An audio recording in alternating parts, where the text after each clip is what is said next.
Ara hem vingut tots rectes, hem pujat la rampa, hem entrat i després hem tornat a sortir en aquest exterior, que de fet és el centre de l'edifici, és un pati central, tot el museu està o es desenvolupa al voltant nostre, al voltant d'aquest pati.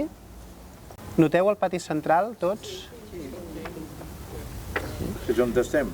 És on som ara. En aquest buit central que veieu al mig, diferents sales, diferents espais, que són els que ara, quan sortim d'aquest pati central, anirem recorrent i alhora, per tant, anirem fent la volta en aquest pati. Aquesta sala on som ara fa uns gairebé 8 metres per 8 metres en planta i en alçada podríem dir que també. És a dir, és una sala que és gairebé cúbica, amb parets opaques, de formigó, tota tancada, i l'única llum que rep aquesta sala, normalment, és a través del sostre, a través d'unes lluernes que tenim a dalt. Diguem que fer un edifici és bastant semblant a fer pastissos, sobretot si és de formigó. Fem la pasta, la posem a dintre aquest motllo que hem fet, que va fent la forma dels pilars, de les parets, de les lluernes, per exemple, que tenim aquí dalt, també, estan fetes en formigó armat.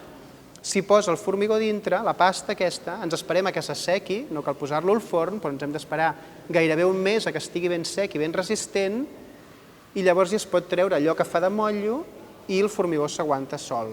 Això ho notareu a la primera maqueta. La segona, veureu el mateix motllo ple, amb el formigó a dintre, d'acord? I la tercera, veureu el mur de formigó ja sense el motllo, només el formigó, tal qual que ja s'aguanta sol. Heu notat, suposo, si us heu fixat bé, a l'última de les 3 maquetes, quan ja es veu el formigó sense l'encofrat, que el formigó té un relleu, té una textura. En el cas de la Fundació Miró es va fer amb fusta, amb llistons de fusta, i aquests llistons de fusta s'han quedat marcats a la paret. Notareu que les vetes són com verticals.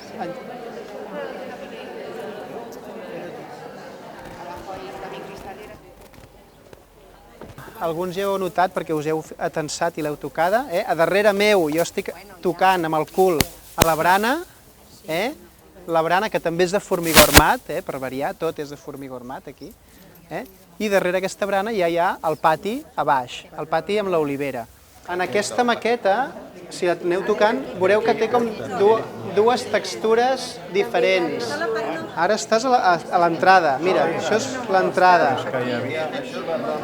Mira, això, aquestes lluernes que toques ara, és la sala de les escultures. Són les lluernes que hi ha sobre la sala de les escultures. T'has fixat d'això? Sí, això és vidre, tots en la mateixa direcció, i en canvi aquests dos, aquí, estan un enfrontat a l'altre, oi? A la vostra banda dreta teniu un passamà on us podeu agafar, Perquè ara el temps que estem... Ara ja per ser bonic, però és una olivera. Això sí.